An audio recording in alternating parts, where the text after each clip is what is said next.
The remote start operating range is approximately 200 feet from the vehicle. For remote start to function, the car must be in park with the ignition off and all doors must be closed and locked. Laws in some communities and states may restrict or forbid the use of remote starters or require a person using remote start to have the vehicle in view. Check local regulations for any requirements. To start the vehicle remotely, press the lock button on the key fob. Then, within 5 seconds, press and hold the engine start button for at least 2 seconds.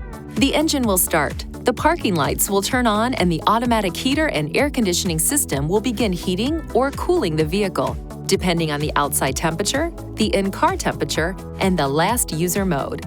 During this period, the heater and air conditioning display and buttons will not operate until the ignition switch is turned on.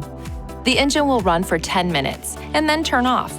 To extend the time for one additional 10-minute period, press the lock button on the key fob, then press and hold the engine start button for at least 2 seconds.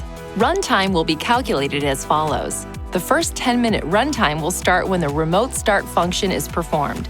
The 10-minute extension will start immediately after the remote start function is performed a second time. For example, if the engine has been running for 5 minutes and you extend the remote engine start, the engine will run for a total of 15 minutes. Press and release the engine start button on the key fob at any time to cancel the remote engine start. After 2 remote starts, the ignition switch must be cycled from on to off before remote start can be used again.